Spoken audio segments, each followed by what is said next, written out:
Schwab recently launched this new feature which finally allows us to buy partial ETF shares, and I will show you how to do that.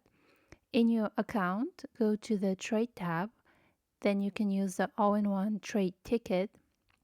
You can select or enter the symbol of the ETF that you would like to buy.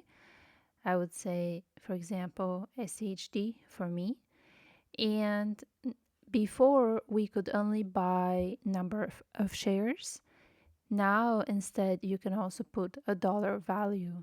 So for example, if you want to buy shares worth $100, you automatically get an estimate on how many shares that is. And in this case, this is 3.0414 shares. In my particular case, I love this new feature because I have a set dollar amount I would like to invest each month. And instead of playing with the numbers and trying to make them work, I can now easily just tell the system how many dollars I want to dedicate to each one of my holdings. I hope you found this useful and see you next time.